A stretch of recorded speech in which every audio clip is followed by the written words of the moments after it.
Mediaventurados, el podcast que imagina la nueva radio. Presentado por Jorge Hey.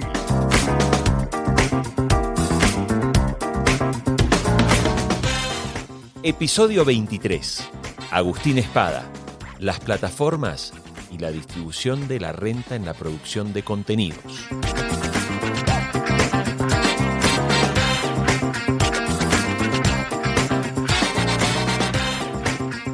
Te doy la bienvenida a Mediaventurados, este episodio que empieza pidiéndote perdón por no haber actualizado mis episodios habituales. Pero esto tiene una explicación. Por más de una semana estuve sin mi MacBook con la que yo normalmente grabo y edito estos episodios, con lo cual al estar en un taller de Apple por más de una semana no pude trabajar, no pude editar, no pude grabar. Por eso me estoy poniendo al día con este episodio que en realidad fue grabado antes de que se me rompiera la computadora y ahora lo estoy ya publicando y terminando de editar. Hoy tengo un invitado muy especial. Te voy a confesar que me encanta conversar con la gente del mundo académico, porque el ámbito académico siempre te ofrece una mirada para quienes trabajamos en la industria de la radio, en la industria de medios digitales. El mundo académico siempre tiene esa mirada analítica, esa observación, esa comparación entre mercados en el mundo que generalmente es muy enriquecedora. Este año pasó, por ejemplo, por aquí Luis Miguel Pedrero en uno de los episodios más escuchados y más valorados por la audiencia.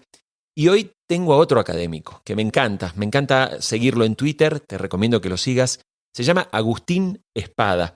Él es magíster en Industrias Culturales, es además licenciado en Comunicación, es becario investigador del CONICET, una de las instituciones más importantes de la Argentina en materia de investigación, y él se ha dedicado en los últimos años a analizar lo que pasa con las industrias culturales y a analizar lo que ocurre también con los medios de comunicación.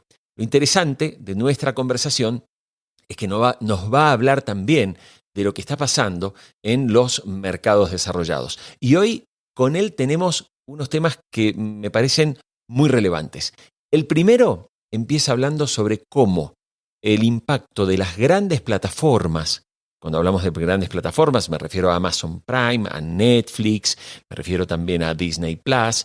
Estas grandes plataformas que todos consumimos están teniendo un impacto directo en la producción local de contenidos de cada país. Y esto, sí, plantea Agustín Espada, es un problema, porque significa que la extranjerización del consumo de contenidos audiovisuales y de entretenimiento, claro, le está quitando mucho peso también a esa producción local que también contaba con recursos, con respaldos, con apoyos, pero hoy resulta que las audiencias se están yendo masivamente hacia estas plataformas, en tanto que estas plataformas no están dejando recursos y el dinero y tampoco asumen los costos locales que sí deben asumir los productores de contenidos, por ejemplo, los canales de televisión. Y después hablamos, por supuesto, de nuestra pasión, porque Mediaventurados es el podcast que imagina la nueva radio y creo que va a ser bien interesante que puedas escuchar cómo Agustín Espada analiza un fenómeno particular sobre el que le quise preguntar.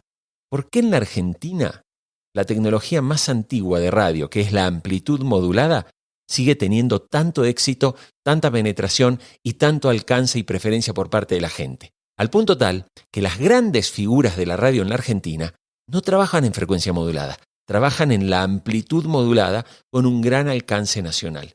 Así que te invito a disfrutar de esta entrevista y te voy diciendo, este es el penúltimo capítulo de este año de Mediaventurados. Si escuchaste hasta este momento, te quiero agradecer enormemente. En febrero, segunda temporada de Mediaventurados, el podcast que imagina la nueva radio.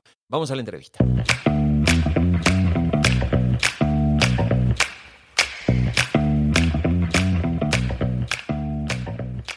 En los últimos meses venimos viendo que se acentúa esta especie de conflicto que el mundo de los medios de comunicación tiene, sobre todo con Google, pero ahora esto se ha extendido también a otras empresas.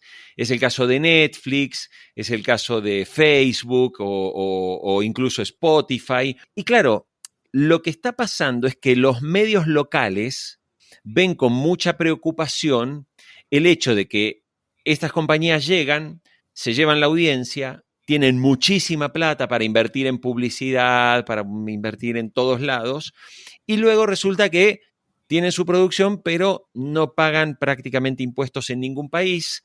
Y claro, el medio de comunicación local te dice, hey, yo acá pago salarios, impuestos, tengo que cumplir con la ley de radiodifusión, y resulta que me llega a Netflix y todo el mundo se suma a Netflix, pero Netflix no deja un centavo.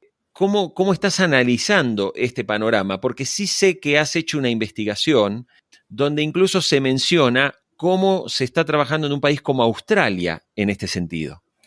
Sí, realmente es muy interesante cómo se aborda este problema que es el de la distribución de la renta, ¿no? Del mercado, del sistema de información y entretenimiento a nivel nacional y mundial, porque esta es una discusión, esta discusión sobre la distribución de la renta que se está dando en el más alto y el más elevado nivel político, ¿no?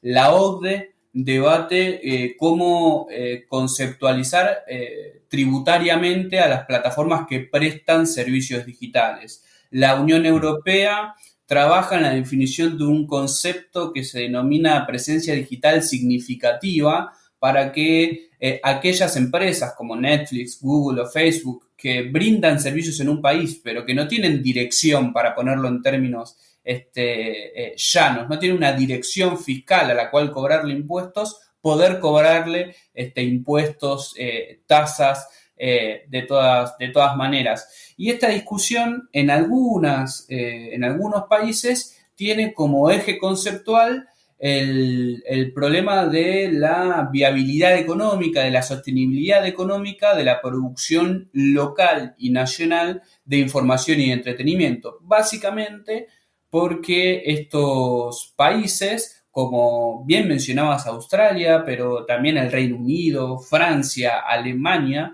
se apoyan en una tradición muy marcada que tienen del fomento de la diversidad cultural, y lo que están detectando es justamente que se está extranjerizando, o mejor dicho, está virando o se está concentrando en empresas estadounidenses. No solamente la renta que genera el sistema de información y de entretenimiento, porque Google y Facebook cada vez toman una porción más importante del mercado publicitario, porque Netflix, Amazon, Spotify generan facturaciones cada vez más grandes. Para ponerte un número, el 85% de las importaciones de servicios culturales en Argentina es de empresas de Estados Unidos, ¿sí? Servicios publicitarios o servicios de plataformas de video o de audio a demanda. Lo que están notando estos países es que se está extranjerizando la renta, pero también el tiempo de atención, y eso pone en peligro, como bien decías, la producción local de información y de entretenimiento. Entonces, esta discusión que puede ser regulatoria, puede ser, puede ser conceptualizada únicamente como regulatoria, es una discusión también de principios, ¿no? De cuál es la relevancia y de volver a destacar la relevancia de tener una producción nacional profesional y sustentable de entretenimiento, pero principalmente de información, ¿no? De que el periodismo siga siendo una actividad económicamente sustentable, porque todos sabemos que cuando se debilitan las fuentes de financiamiento del periodismo profesional y del periodismo, si se quiere, privado, hay grandes riesgos de que ese periodismo pierda su independencia y pierda también su autonomía. Entonces, esas grandes discusiones que se están desarrollando hoy, mientras estamos grabando este podcast, en 2020, que comenzaron en 2019, me parecen de suma relevancia. Y el abordaje que están haciendo países de Estados Unidos, como Australia, como el Reino Unido, donde los organismos de defensa de la competencia o los organismos reguladores del mercado de de la radiodifusión le dicen al Estado, le dicen a los gobiernos, che, miren que Google, Facebook, Netflix están atentando contra la justa competencia, están distorsionando las condiciones del mercado de producción de información y entretenimiento, y nosotros estamos perdiendo capacidad de producción. Hay que hacer algo y hay muchos países que ya lo están haciendo.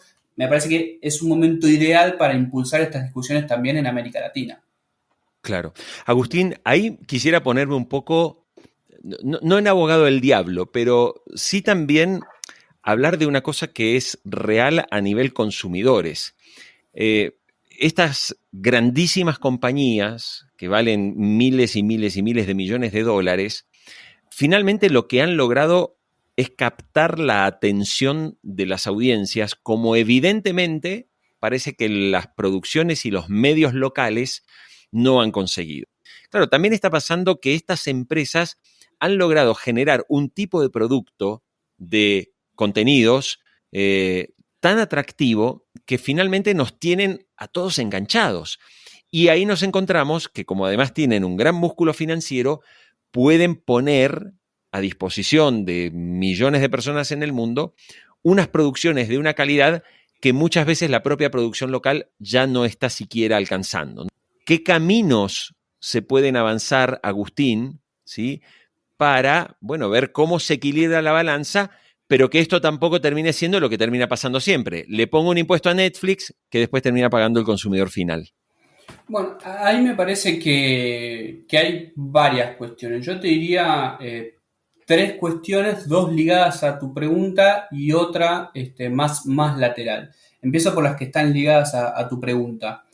Lo primero es que nadie está hablando de prohibir ni de poner una cuota de mercado a Netflix o a Amazon o a estas plataformas, sino que ni de darle plata a los canales de televisión que están perdiendo audiencia, sino que se está planteando la necesidad de proteger la producción cultural local, ¿no? Digamos, que Netflix siga existiendo, pero que tenga un X porcentaje de su catálogo de series y películas latinoamericanas, o de series y películas argentinas o colombianas o chilenas, ¿no? Como está sucediendo ahora en España y en Francia.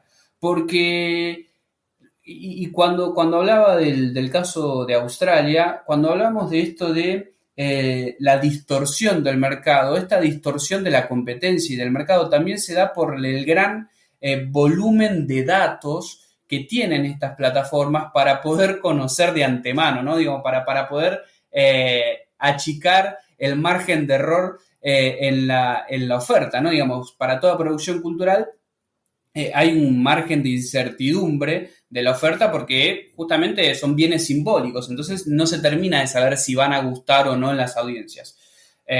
Las industrias culturales han desarrollado muchas estrategias para minimizar esa incertidumbre al momento de ofrecer un producto cultural. Pero plataformas como Netflix han desarrollado la herramienta más eficaz hasta el momento para reducir esa incertidumbre, que es la Big Data, ¿sí? La lectura de comportamientos, de gustos y la generación de algoritmos de recomendación para que justamente a nosotros se nos sea cada vez más difícil en buscar o querer buscar contenidos por fuera de esas plataformas. Entonces, justamente no se plantea algo de que, bueno, que no prendamos Netflix o no prendamos Amazon Prime o Disney Plus, sino que las ofertas de esas plataformas sean diversas y de que esas plataformas en algún caso colaboren con la producción local de contenidos, como también colaboraron históricamente los canales de televisión o las empresas de televisión de pago, pagando un canon para fondos de producción local. En un segundo o en un tercer plano, me gustaría también recalcar que no son únicamente estas plataformas las que se quedan con la renta del sistema, ¿no? Digo, ¿cuánto valdría un abono a Internet si en ese abono a Internet nosotros no tuviéramos acceso a los portales de información o no pudiésemos justamente acceder a series, películas, etcétera? ¿Cuánto valdría un abono de telefonía celular con internet móvil, es decir, 3G, 4G, si nosotros en esa conexión no podríamos acceder a información y entretenimiento? usualmente se dice que los usuarios de Internet estamos acostumbrados a la gratuidad, ¿no? Que nosotros accedemos de manera gratuita a contenidos y se pasa por alto que pagamos altos o grandes costos por acceder a esa conectividad. Entonces, habría que pensar también si parte de ese dinero que nosotros abonamos, que nosotros pagamos, gastamos, invertimos en conectarnos a Internet, no tiene que redirigirse también un poco a la producción de información y entretenimiento que explica buena parte de ese abono, ¿no? Me parece que son dos cuestiones muy interesantes, tanto la que planteas en tu pregunta como esta última, para seguir debatiendo esta cuestión sobre la distribución de la renta.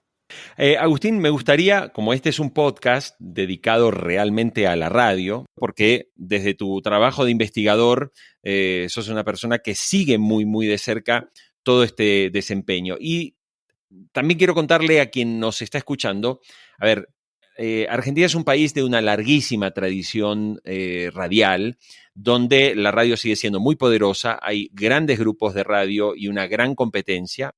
Yo para hablar y esto poder extrapolarlo hacia también el mercado latinoamericano, a ver, tuvimos un confinamiento como consecuencia de una pandemia. Durante ese confinamiento hubo una percepción generalizada de que la radio hablada, la radio informativa, logró primero un incremento de la audiencia como consecuencia del interés de la gente encerrada en saber más y estar más al tanto de todo lo que estaba pasando con esta enfermedad del coronavirus. Y lo que pasó durante el confinamiento fue que tuvimos una gran digitalización de la sociedad, ¿no? La gente quedó encerrada en la casa y descubrió ampliamente, desarrolló ampliamente los consumos de Internet. Creció el mundo, creció el consumo del podcast, creció el consumo de videos on demand, etc. Ya con una pandemia, digamos, mucho más liviana, por decirlo así, con la gente mucho más relajada y con una vida un poquito más normal, ¿qué es lo que están mostrando las audiencias de radio en la Argentina? Te diría que es muy similar a lo que sucedió en algunos países que he estudiado, o que he seguido más que estudiado, que he seguido en las noticias, como puede ser Inglaterra, en algunas informaciones también Brasil o España, que es que durante el aislamiento más duro, ¿sí? El confinamiento y la cuarentena muy estricta, las audiencias de radio en Argentina cayeron a niveles, digamos, a pisos históricos, por debajo de los 4,5 millones de oyentes en el Gran Buenos Aires, por ejemplo, cuando habitualmente hace 2 o 3 años hablaba de 6 millones de oyentes, ¿sí? De reach. Digamos, ese piso histórico se tocó durante la etapa más dura del confinamiento y a medida que la gente y las personas volvían a sus actividades habituales, la audiencia de radio se fue recuperando, ¿sí? Las mediciones de radio mostraron mejoras. En esa caída de los meses de abril, de mayo, de junio, las emisoras habladas cayeron mucho menos que las emisoras musicales, que sí, casi diría que se derrumbaron en esas mediciones. El prime time se corrió por lo menos 2 horas, esto muy relacionado con la desaparición del tiempo de viaje hacia el trabajo, ¿sí? La escucha de radio se digitalizó, como bien decías vos, ¿sí? La escucha en computadoras creció muchísimo porque era el lugar de trabajo en los hogares de las personas que escuchaban radio, pero sí, pasado esos primeros 3 meses en Argentina de confinamiento estricto, de cuarentena y de aislamiento estricto, la radio comenzó a recuperar su habitualidad, comenzó a recuperar sus hogares, sus lugares habituales, perdón, en las rutinas de las personas, porque no tenemos que perder de vista que la radio es eso, ¿no? Digamos, la radio es el medio que acompaña la rutina, sobre todo de los argentinos, ¿no? Que escuchan muchísima radio, muchas horas al día, y entonces cuando esa rutina volvió a ser más parecida a la prepandemia, ¿sí? a esos primeros días de marzo, de febrero, las mediciones mostraron mejoras, las emisoras musicales volvieron a subir y a recuperar esas audiencias que tenían, y estamos a la expectativa de si finalmente se recupera ese nivel de audiencia de hace un año, o este auge de los contenidos digitales, como bien decías vos, Jorge, afecta de alguna manera a la escucha de radio o no. Hay un tema que me parece muy importante conversar con vos en esta charla, porque tiene que ver con la AM. En países como la Argentina, los consumos de AM siguen siendo muy altos. La radio hablada puede que sea el país que tenga la penetración más alta de consumo de amplitud modulada de la región, creo que como consecuencia de sus muy buenas radios, ¿no? O sea, Argentina tiene muy buenas radios habladas, y mientras que en la mayoría de los países se disputa básicamente entre una o dos, en Argentina uno puede identificar 4 o 5 radios habladas de muy alta calidad. En América Latina todavía hay gente que escucha AM, y las empresas de radio en América Latina todavía disponen y cuentan con muchas frecuencias de amplitud modulada que garantizan un gran alcance territorial. Yo trabajo en el grupo RCN, el RCN tiene el 85% del país puede escuchar la señal de amplitud modulada, las señales de amplitud modulada que tiene el grupo. En el caso particular de Argentina, ¿a qué atribuyes que se mantenga esa vigencia de una tecnología que sabemos, ¿sí?, que tiene un gran alcance, pero no la mejor calidad de sonido? Y además en un mundo donde los teléfonos celulares no tienen sintonizador de AM. Entonces, ¿por qué se mantiene la vigencia tan marcada? ¿Y qué lecciones podríamos decir que la Argentina con su AM puede dar para el resto de la región? Es muy interesante la pregunta, porque cuando uno lee lo que sucede, por ejemplo, en países como Brasil o como México, ni hablar de Estados Unidos, la AM parece una tecnología que va hacia el desuso, pero en Argentina, como bien vos contás, tenemos un escenario completamente diferente, ¿sí? La audiencia de AM no cae hace muchos años, se mantiene ahí vigente, y hemos pasado de un escenario donde de cada 4 oyentes de radio, uno solo escuchaba AM, a otro donde de cada 3, uno o uno y medio escuchan AM, ¿no? De acuerdo a la medición y de acuerdo a la época del año.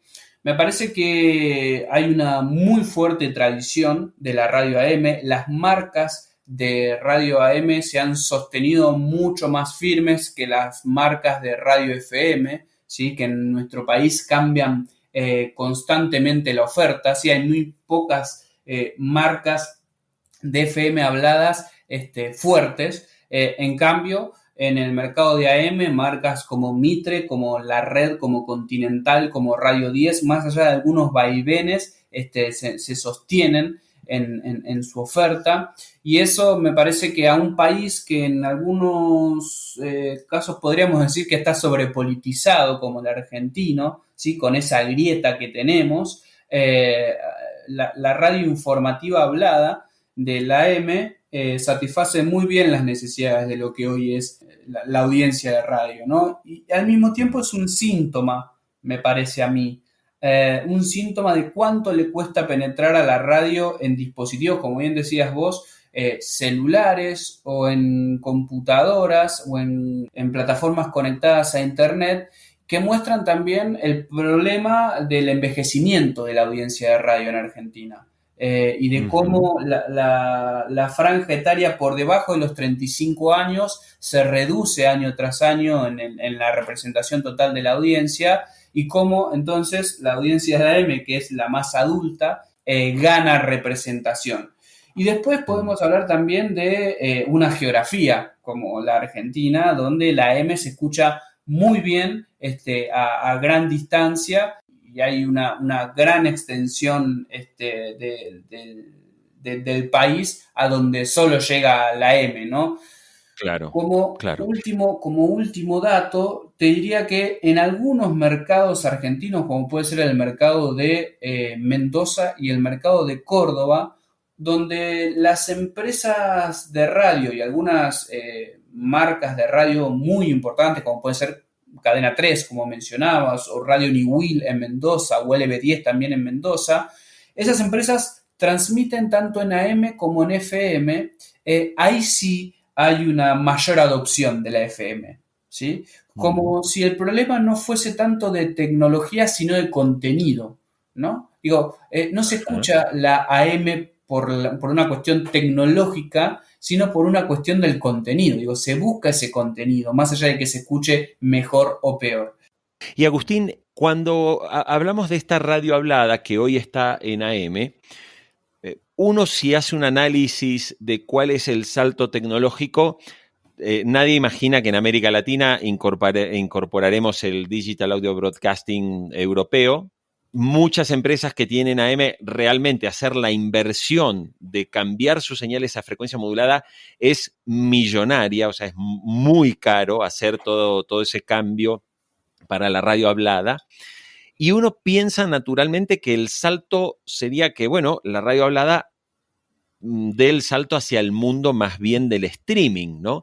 Y cuando hoy uno escucha algunas radios, por ejemplo, la radio líder argentina, que es Radio Mitre, se promociona bastante en la emisión el hecho de conectarse con la radio a través de una aplicación.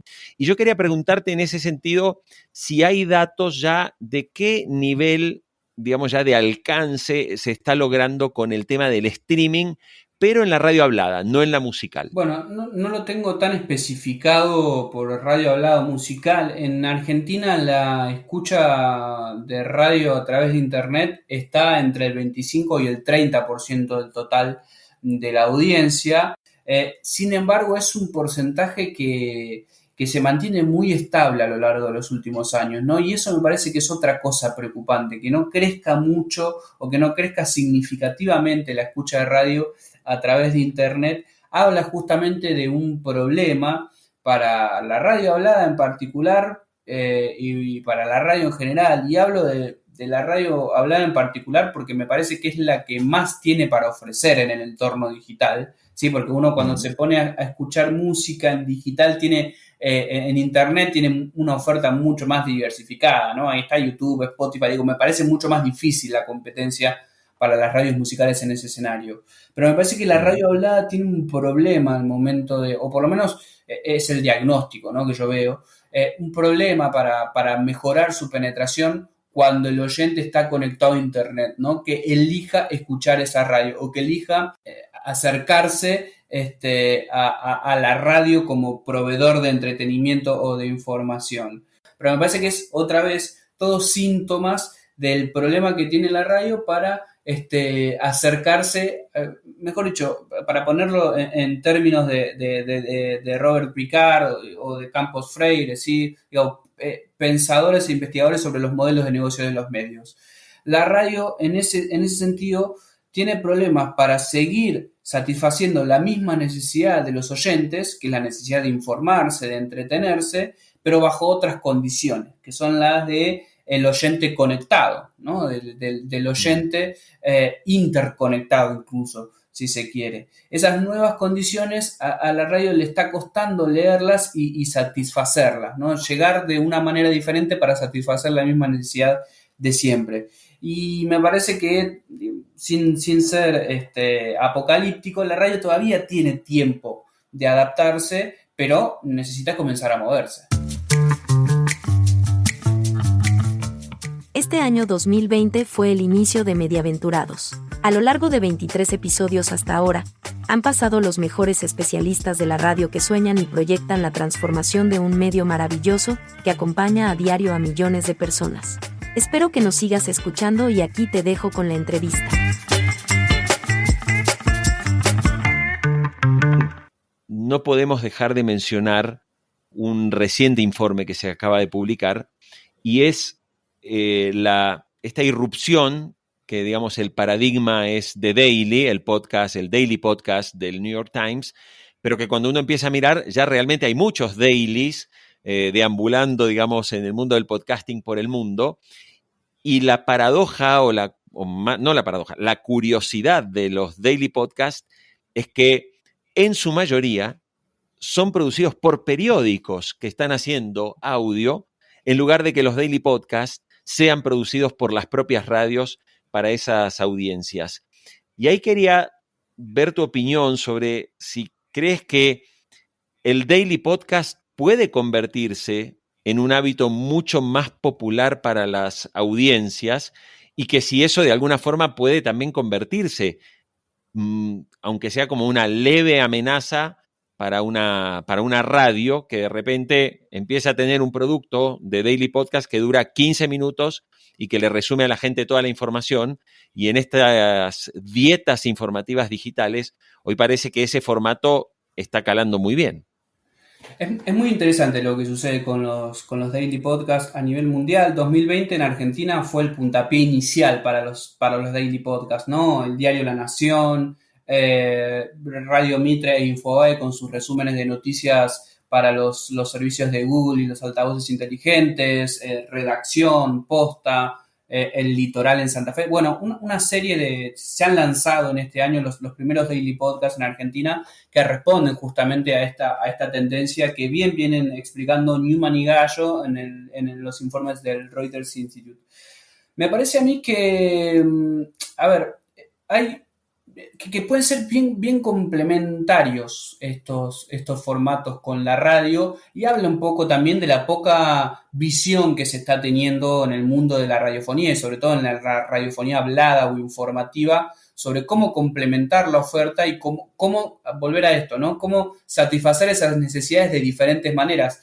Porque, el formato de daily podcast parece como el podcast en general, ¿no? Algo que uno va a buscar porque tiene el objetivo de, por lo menos, arrancar el día informado rápidamente, de acuerdo al formato del daily podcast, ¿no? Rápidamente y sintéticamente de lo que sucedió el día anterior o va a suceder en el día, o los daily podcasts vespertinos, ¿sí? De lo que sucedió en el día, ¿no? De lo que fue la agenda del día. Y cuando uno enciende la radio, más allá de querer informarse o de querer escuchar música, la voluntad o el objetivo es de casi siempre tener algo de fondo mientras uno está haciendo algo, ¿no? Entonces, ahí me parece incluso hasta complementario, ¿no? Prestarle atención al contenido. 15 minutos, que es lo que duran en promedio los daily podcasts, o 20 minutos, y luego, sí, ir a esa radio donde uno tiene esa escucha intersticial, ¿no? Esa escucha alternada, esa escucha sin tanta atención y tensión en la escucha. Me parece que es justamente una forma que han encontrado los diarios, ¿sí? Como bien decías vos, la mayor parte de los daily podcasts están producidos por empresas que vienen del periodismo gráfico y que ya tienen una larga trayectoria en aceptar y en reconocer que su soporte tradicional ya no es la principal fuente de audiencia, ni siquiera de negocio, si hablo del papel, y que por lo tanto deben satisfacer las mismas necesidades en otras condiciones, y entonces van con los daily podcasts de una manera más natural. Recuerdo las declaraciones de una de las jefas del New York Times diciendo que la industria gráfica y la industria periodística perdió mucho tiempo tratando de adaptarse al video como formato innovador, cuando el audio era mucho más familiar y mucho más efectivo para hacer la transición y para ofrecer otros contenidos y ampliar la cartera de contenidos. En ese sentido, me parece que el daily podcast va a avanzar hacia una complementación de la oferta de audio hablado. Y veremos en esa oferta de audio hablado qué capacidad de inserción tiene la radio hablada, ¿no? Pero cuando uno ve lo que sucede con la BBC en Inglaterra o con la NPR en Estados Unidos, ve ahí que, otra vez volviendo al caso de la radio AM, pero en este caso con los daily podcasts, no es un problema de la tecnología o de la empresa de radio en sí, sino de lo que la empresa de radio tiene para ofrecer, porque la BBC y la NPR tienen un concepto de su adaptación al escenario convergente, donde son completamente conscientes de que el paradigma mediacentrista, y acá lo cito a Gorka Sumeta, ¿sí? el paradigma mediacentrista, donde los oyentes iban a buscar la radio, hablando en el caso del modelo radiofónico, ¿sí? Donde los oyentes iban a buscar a la radio, a la emisora y sintonizaban, se está rompiendo, ¿sí? O está en vías de romperse, y hoy el paradigma es oyentecentrista, ¿sí? Hay que ir a buscar al oyente en esos lugares, en esas plataformas donde el oyente está. Y por eso Jovenpam, Vorterix, BBC, NPR, son ejemplos, Prisa con Podium Podcast, son ejemplos de cómo estas empresas de radio buscan seguir satisfaciendo las mismas necesidades, pero de otras formas, en otras plataformas, y no se pelean con esa realidad, digamos. Si tuvieras enfrente a un grupo de empresarios, directores, gerentes de radios de Latinoamérica y tenés que exponer allí delante de ellos, ¿qué le dirías? ¿Qué cosas son las que tienen que mirar y prestar atención para garantizar su futuro y el futuro del negocio? Me parece que una de las cuestiones claves en esta época es aceptar y reconocerse como productores híbridos, ¿no? Como productores anfibios, que van de un canal tradicional a múltiples canales digitales, donde el canal tradicional no pierde su relevancia ni de audiencia ni comercial, pero lentamente deben adaptarse y acomodar la oferta a los Facebook, Instagram, Twitch, YouTube, Spotify, porque en esos canales son los que tienen las audiencias del futuro, que no deben perder de vista que una situación actual que para la mayor parte de la industria radiofónica es confortable porque no hay grandes caídas de audiencia, debe ser vista como una oportunidad de ensayar y no como una respuesta a la falta de necesidad de adaptarse, ¿sí? Digamos, la crisis que sufrió la prensa gráfica, que está sufriendo la televisión, le va a llegar a la radio si no le está llegando, y entonces este buen momento debe ser aprovechado para sembrar los oyentes que en un futuro se van a cosechar, y probando con esas plataformas. Y luego yo les diría que deben reconocerse y deben poner en el centro de su oferta de valor su característica como productores de contenidos de audio, y no de cualquier contenido de audio, sino de contenido radiofónico, que es muy difícil de aceptar que venga un diario a producir mejor contenido radiofónico, que es lo que para mí es el podcast en el fondo, que una radio, ¿no? Y entonces buscar las formas de que ese contenido radiofónico, que se puede producir para podcast, que se puede producir para radio en vivo, que se puede producir para YouTube, para Spotify, para Twitch, llegue a los oyentes objetivos que ellos tienen. Y que, por supuesto, no todas las plataformas son para todas las radios, y que no hace falta que todas las radios estén en todas las plataformas, pero sí que como industria me parece que es necesario, sobre todo las industrias de América Latina y de Argentina en particular, que la radio revalorice su rol como productor de contenido y como experto, ¿no? Con todos los recursos que tiene de productor de contenido de audio.